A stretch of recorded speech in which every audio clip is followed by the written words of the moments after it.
धरती एकमात्र ऐसा प्लेनेट जहाँ जिंदगी बसती है। आज धरती के हर एक कोने में किसी न किसी रूप में जीवन देखने मिलता है। इंसान इस धरती पर रहने वाली सबसे इंटेलिजेंट स्पीसीज है, लेकिन धरती पर इंसान कैसे और कहाँ से आए, ये आज भी सोचने वाली बात है। बचपन से हम सुनते आ रहे हैं कि हमारे पूर्वज बंदर थे और हम बंदरों से इवॉल्व होकर इंसान बने। अगर इंसान बंदरों की इवोल्यूशन का परिणाम है, तो वे बंदर भी किसी न किसी जीव से आए होंगे। हम इंसानों की इवोल्यूशन की कहानी बंदरों से नहीं बल्कि उससे भी करोड़ों साल पहले धरती के गहरे समुद्र में हुई इस कहानी को समझने के लिए हमें करोड़ों साल पीछे धरती के शुरुआती दिनों में जाना होगा। वीडियो शुरू करने से पहले इस वीडियो को लाइक करके हमारे इस चैनल को सब्सक्राइब करें। तो चलिए शुरू करते हैं आज के इस एपिसोड को। आज से 4 बिलियन साल पहले धरती का माहौल नर्क की तरह था। हर जगह उबलता हुआ लावा फैला हुआ था।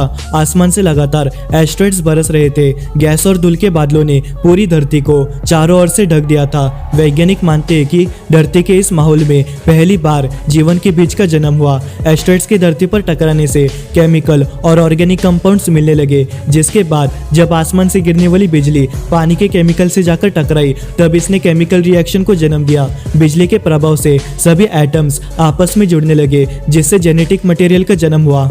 इस मटेरियल का ऐसे खतरनाक हालत में बचना हालांकि पॉसिबल नहीं था, लेकिन पानी के अंदर मौजूद ऑयली मटेरियल ने जीन्स को चारों ओर से ढक दिया। अब यह जीन्स इस मटेरियल के अंदर सुरक्षित था। इस ऑयली मटेरियल की वजह से पहले सिंगल सेल का जन्म हुआ, लेकिन यह सिंगल सेल थोड़ी ना शान बैठने वाला था।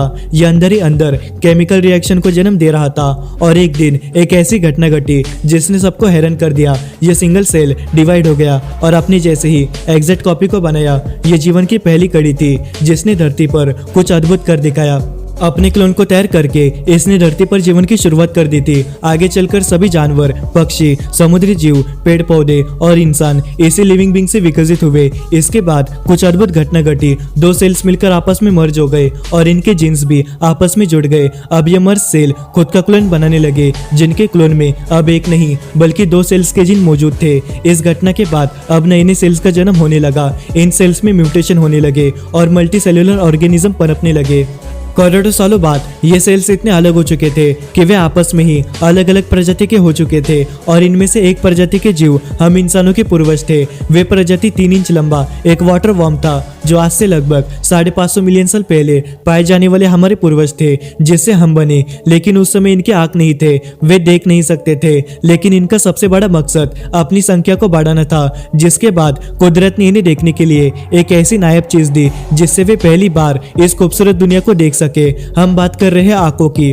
अब हमारे पूर्वज इस दुनिया को अपनी आंखों से देख सकते थे, लेकिन अब आंखों द्वारा देखी गई इस इंफॉर्मेशन को प्रोसेस करने के लिए एक चीज की जरूरत थी। और इसी जरूरत को पूरा करने के लिए इन आंखों के पीछे एक छोटा सा दिमाग विकसित होने लगा। इस समय तक वाटर वॉर्म एक मछली में बदल चुका था। हमारा दिमाग अब छोटे मोटे डिसीजंस ले सकता था और इंफॉर्मेशन को प्रोसेस कर सकता था। लेकिन यहाँ हम अकेले नहीं थे। म्यूटेशन की वजह से कई अलग अलग प्रजातियां इवॉल्व होते गए, जो हमसे कई गुना खतरनाक थे। अब हमें इन जीवों से बचना था। उस समय के खतरनाक समंदर के कारण इसमें सरवाइव करने के लिए हमारी स्किन अब कठोर हो चुकी थी। हमारे जबड़े और मजबूत दांत भी बन चुके थे। इन दांतों की मदद से हम और भी बड़े जीवों को टुकड़ों में करके खा सकते थे। आज से 375 मिलियन साल पहले हम एक आर्मर फिश बन चुके थे और हमारी लंबाई 1 फुट थी। लेकिन इतना काफी नहीं था। अभी भी समंदर में कई खतरनाक शिकारी घूम रहे थे और इससे बचने के लिए समय के साथ हमारे शरीर में बदलाव होने लगे।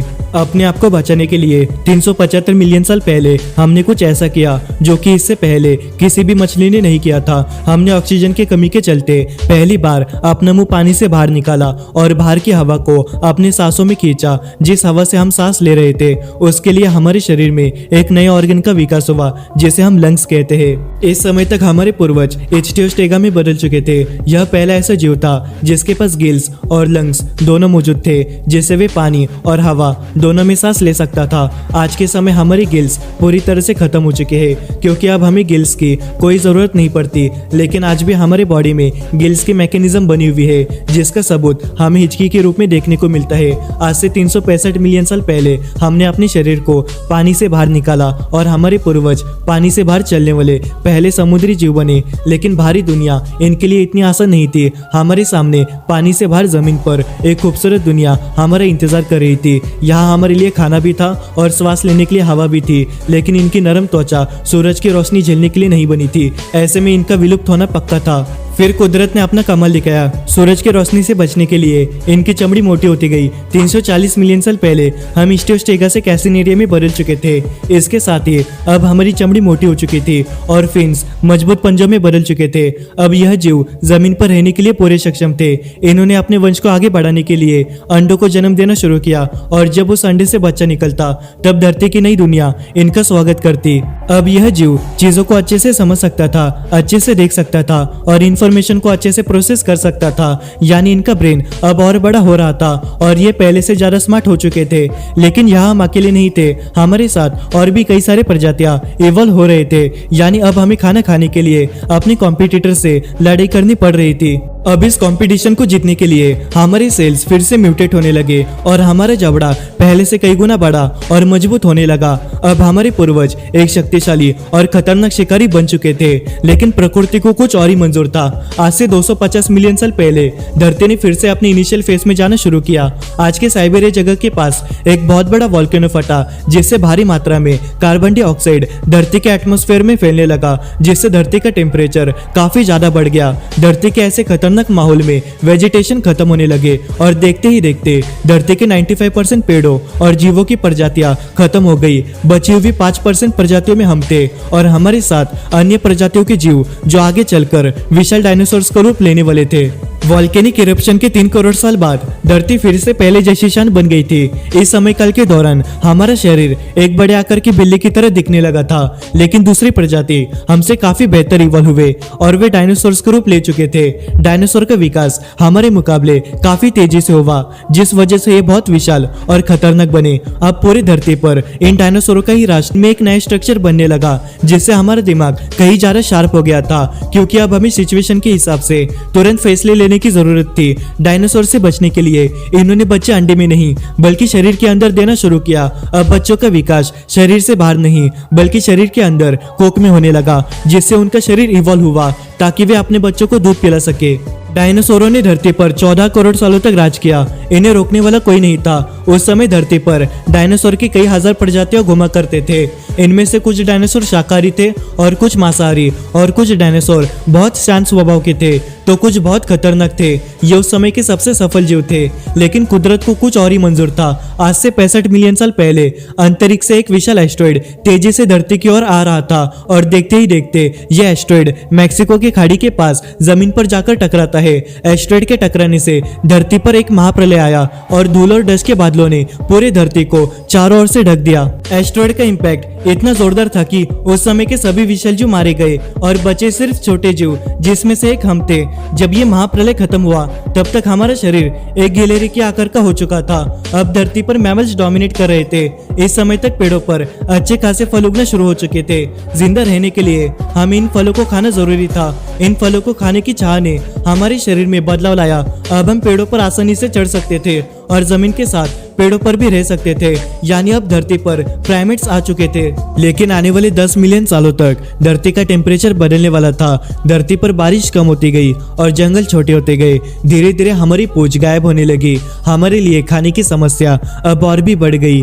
खाने की तलाश में अब हम कुछ ऐसा करने वाले थे जो कि इससे पहले किसी ने भी नहीं किया था। अब हम पहली बार जमीन पर 2 पैरों पर चलने लगे। आने वाले 12 लाख सालों तक हमारे पूर्वजों में विकास होते रहा और शरीर इस तरह से विकसित हुआ कि अब हम जमीन पर तेजी से चल सकते थे। लेकिन धरती पर खतरा टला नहीं था। अभी भी धरती पर कई खतरनाक शिकारी घूम रहे थे। अब इससे बचने के लिए हमने ज्यादा से ज्यादा सोचना शुरू किया और समय के साथ हमारा दिमाग डेवलप होते गया। हम पहले से कई गुना होशियार हो गए। धीरे धीरे हमने पत्थरों से हथियार बनाना सीख लिया था। अब हमारे पूर्वज ग्रुप बनाकर जानवरों का शिकार करने लगे और यही से हमें साथ में रहने की इंपॉर्टेंस पता चली। एक दिन कुदरत ने अपना कमाल दिखाया। आसमान से बिजली गिरी और उसमें से आग उत्पन्न हुई जो हमें गर्माहट दे रही थी। हमने आग की शक्ति को महसूस किया और इसे रात के अंधेरे में देखने के लिए इस्तेमाल किया। अब हम कच्चे मांस को पकाकर खाने लगे, जिससे ऊर्जा कम खर्च होने लगी। हमने परिवार में रहना शुरू किया क्योंकि इससे हमें खाना मिलना आसान हो जाता था। लेकिन अभी भी हम एक दूसरे से कम्युनिकेट नहीं कर पा रहे थे, जिसके वजह से हमारे पूर्वजों में मिसअंडरस्टैंडिंग बढ़ने लगी। अब हमें एक दूसरे के साथ कम्युनिकेट करना जरूरी था, इसलिए हमारे गले के मसल्स में अब बदलाव आया।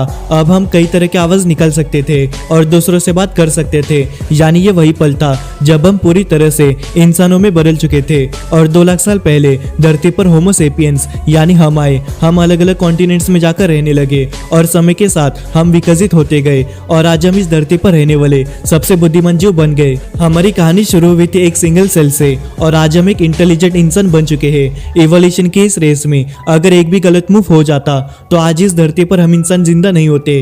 तो दोस्तों ये थी हमारी कहानी, एक सिंगल सेल से एक इंटेलिजेंट इंसान बनने की कहानी। अगर आपको वीडियो पसंद आया तो इस वीडियो को लाइक करें और हमारे चैनल मिस्टिकल साइंस को सब्सक्राइब करें।